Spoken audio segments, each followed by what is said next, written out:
His chances of pulling out a victory were virtually non-existent, and President Trump knew it. It's just horrendous, and all at the instigation of the President of the United States. I said, thank the Lord, and let's get right to the violence. That's what I'm doing. The chair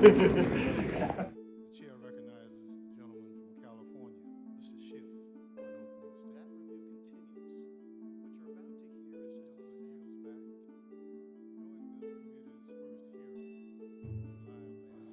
He is the one person at the center of the story of what happened on January 6th.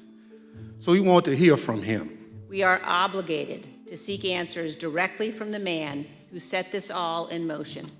And every American is entitled to those answers, so we can act now to protect our republic.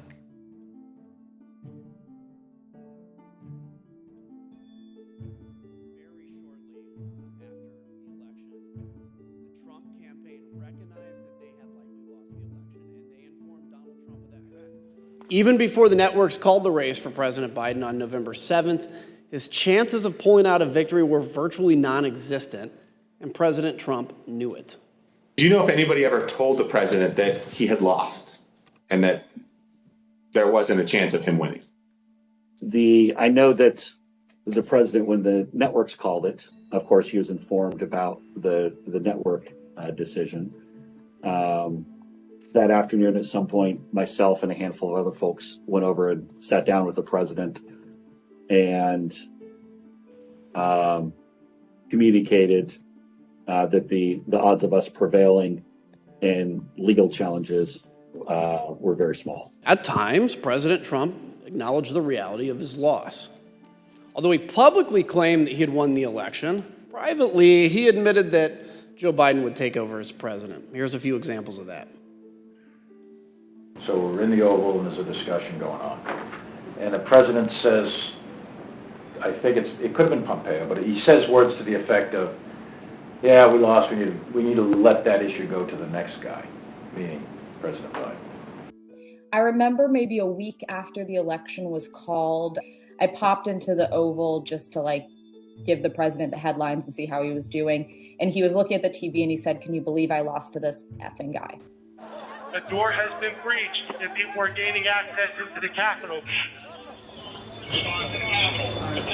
Yeah, but you know what? We have got to finish the proceedings, or else they will have the complete victory. Senator Schumer is at a secure location, and they're locked down in the Senate. There has to be some way we can maintain the sense that people have that there's some security or some confidence that government can function and that we can elect the President of the United States. Did we go back into session? We did go back into session, but now apparently everybody on the floor is putting on tear gas masks to prepare for a breach. Well, I'm trying to get more information. They're putting on their tear gas masks. You believe this? You believe this? I can't. That their best information is that they believe that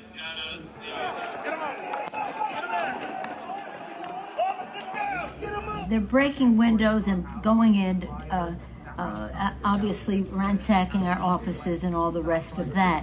That's nothing. The concern we have about personal harm, personal safety it just transcends everything. But the fact is, on any given day, they're breaking the law in many different ways.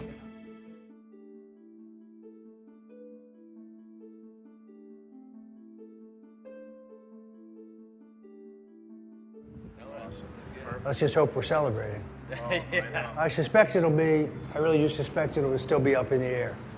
But when that happens, the key thing to do is to claim victory. Possession is 9/10 of the law. No, we won. Fuck you. Sorry, over. We won. Yeah. You're wrong. Fuck you. ABC. I said, thank the Lord, and let's get right to the violence. That's what I'm doing. It's no point. Time to start smashing pumpkins, if you know what I mean. Oh, yeah. The Select Committee called Mr. Stone as a witness, but he invoked his Fifth Amendment right against self-incrimination. Do you believe the violence on January 6th was justified? On the advice of counsel, I respectfully decline to answer your question on the basis of the Fifth Amendment. And Mr. Stone, did you have any role in planning for the violence on January 6th? Once again, I will assert my Fifth Amendment right to decline to answer your question. Nevertheless, Secret Service text messages from this period were erased in the days and months following the attack on the Capitol, even though documents and materials related to January 6th had already been requested by the Department of Justice and Congress. But we were able to obtain nearly 1 million emails, recordings, and other electronic records from the Secret Service. The Secret Service had advance information more than 10 days beforehand regarding the Proud Boys' planning for January 6th. The committee will be recalling witnesses and conducting further investigative depositions based on that material. And I will also note this. The committee is reviewing testimony regarding potential obstruction on this issue, including testimony about advice given not to tell the committee about this specific topic. We will address this matter in our report.